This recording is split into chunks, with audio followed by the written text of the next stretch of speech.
नमस्कार स्वयंपाकघर निलिमा किचनमध्ये आज आपण होळी निमित्ताने अगदी झटपट पद्धतीने परफेक्ट मार्केट स्टाईल म्हणजे हलवाई स्टाईल आज आपण घरच्या घरी मावा न वापरता साचा न वापरता अगदी परफेक्ट अशी गुजिया कसे बनवायचं ते बघणार आहोत। त्यासाठी काय करायचं, सर्वात आधी एक भांडं घ्या, त्यामध्ये लगेचच आपण एक वाटी किंवा एक कप मैदा घ्या। त्यानंतर लगेच याच्यामध्ये अगदी चिमूटभर आपण मीठ हे घालणार आहोत। मीठ घातल्यानंतर लगेचच आपण जेवढा मैदा घेतलाय त्याचा 1/3 कप आपण यामध्ये तूप हे घालणार आहोत। जर तुम्हाला असं माप समजत नसेल तर अंदाजाने अगदी थोडं थोडं तूप घालत ह्या पद्धतीने आपण त्याला व्यवस्थित मिक्स करून घ्या। आणि मिक्स करून झाल्यानंतर मैद्याचा जो मैदा आहे आपला त्याचं अगदी छान अशी घट्ट अशी मूठ ही बांधली गेली पाहिजे। अशा पद्धतीने आपण व्यवस्थित मिक्स करून अशा पद्धतीची मूठ बांधली गेली म्हणजे गोळा बांधला गेला म्हणजे अगदी परफेक्ट असं आपलं तुपाचं हे मोहन लागलंय। जर आपल्याकडे तूप नसेल तर तेलाचा देखील आपण वापर केला तरी काही हरकत नाही। अशा पद्धतीने अगदी घट्टसर कणिक मळून त्यावरती झाकण ठेवून 15 मिनिटं आपण आता याला ठेवून देणार आहोत। 15 मिनिटापर्यंत ते होईपर्यंत लगेचच आपण इकडे गुजियासाठी लागणारं सारण तयार करून घेऊया। त्यासाठी इथे पोहे खाण्याचे 3 ते 4 चमचे मी अगदी बारीक असा रवा घेतलाय। जर आपल्याकडे बारीक रवा नसेल तर जाड रवा आपण मिक्सरला बारीक करून वापरला तरी काही हरकत नाही। मंद आचेवरती हा रवा आपण एकसारखा छान भाजून घेणार आहोत। आपला जर रवा व्यवस्थित भाजला गेला नाही तर त्यामुळे आपल्या त्या गुजिया आहेत त्या चवीला व्यवस्थित लागत नाही, म्हणून रवा हा व्यवस्थित भाजून घ्या। रवा आपला भाजून झालाय हलकासा, त्यानंतर त्याला काय करायचं, एका साईडला करून घ्यायचं। लगेचच त्यामध्ये बारीक किसून घेतलेलं खोबरं, काजू, बदाम आपण हे संपूर्ण मिक्सरला पुन्हा आणखी त्याला बारीक फिरवून घेतले। जर तुम्हाला जाडसर आवडत असेल काजू बदामचे काप करून वापरले तरी काही हरकत नाही आणि ह्या पद्धतीने आपण बारीक फिरून मिक्सरला वापरला तरी काही हरकत नाही। आज आपण अजिबात खवाचा वापर करणार नाही आहोत, म्हणून इथे खोबऱ्याचं थोडं प्रमाण मी जास्ती घेतले, ड्रायफ्रूट्स खोबरे। आणि जर तुम्ही खवा वापरत असाल तर ह्या स्टेपला आपण खवा टाकून त्याला देखील आता यासोबत भाजून घ्यायचं। अशा पद्धतीने मी मंद आचेवरती छान हलकंसं याला भाजून घेतले, जेणेकरून आपलं जे मिश्रण आहे त्याचा जडका वास देखील यायला नको, म्हणून अगदी जास्ती देखील आपल्याला याला भाजून घ्यायचं नाही। फक्त त्याच्यातलं जे मॉइश्चर असतं ते निघून जायला हवं तेवढंच आपण याला भाजून घ्यायचं। ते भाजून झाल्यानंतर लगेचच आपण आता एका प्लेटमध्ये त्याला काढून घ्यायचं।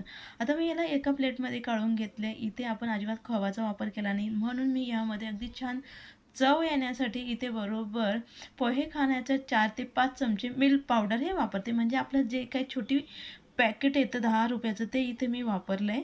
नाही आपल्याला वापरायचं असेल तर स्किप केलं तरी काही हरकत नाही। त्यानंतर लगेचच याच्यामध्ये पिठी साखर आणि अगदी छान चव आणि वास येण्यासाठी यामध्ये 1 ते 1.5 चमच्यावर आपण वेलची पूड ही घातली।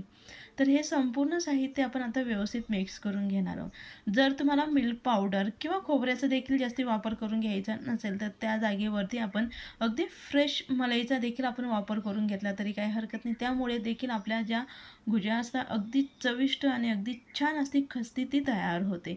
तर मी याला व्यवस्थित मिक्स करून घेतले। आता आपलं अगदी परफेक्ट सारण तयार झालं आणि इकडे कणिक मळून देखील आपले 15 ते 20 मिनिटं होऊन अगदी परफेक्ट असं आपलं कणिक तयार झाले। त्यानंतर काय करायचं, तिला व्यवस्थित आपण चोळून घेतली।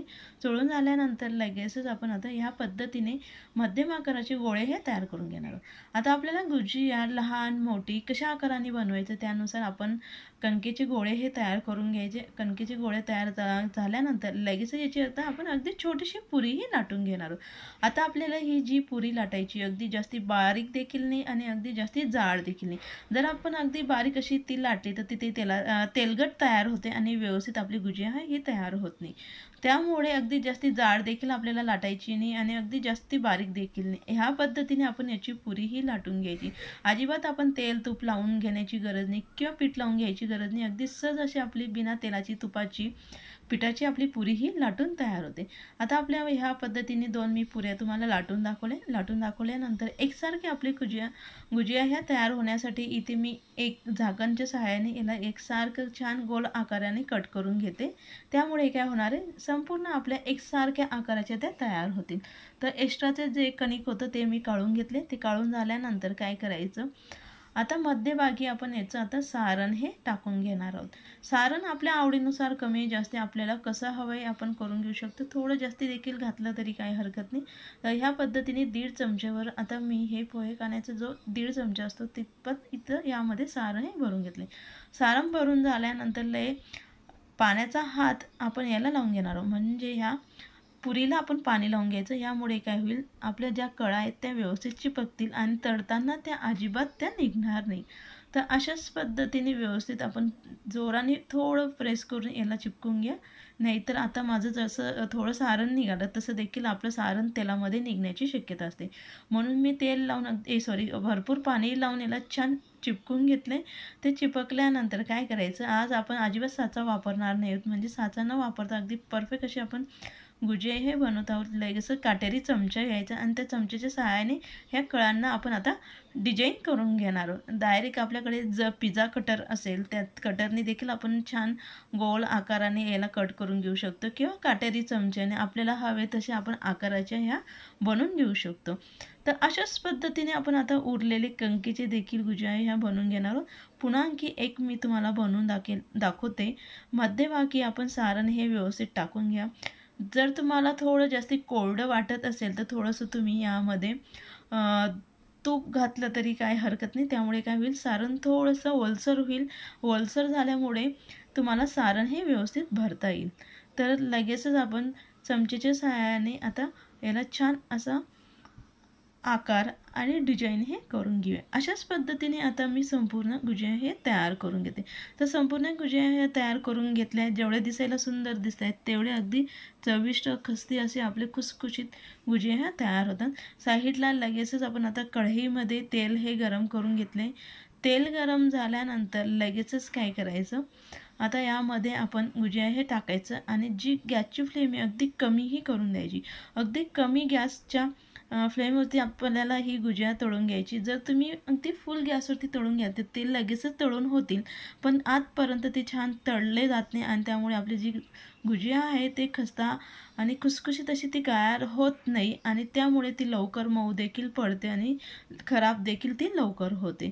तर मंद आचेवरती आपण आता छान हलकासा गोल्डन कलर येईपर्यंत आपण तळून घेणार आहोत. बरेच जण जास्ती डार्क गोल्डन किंवा हलकासा गोल्डन नाही तर थोडंसं पांढरा कलर देखील आपण ह्या गुजियाचा राहू देता. आवडीनुसार आपण याला तळून घ्या आपल्याला हवे तसे. तर आता आपल्याला थोडेसे ते अगदी फिकट असा गोल्डन कलर दिसतोय, पण थोडंसं रूम टेम्परेचरला येईपर्यंत पूर्णपणे हे गोल्डन कलर छान याला येऊन जातो. तर अशाच पद्धतीने आपण आता उरलेले गुजिया मंद आचेवरती छान अशा तळून घेणार आहोत. तर अशाच पद्धतीने आता आपण संपूर्ण हे तळून घेऊया.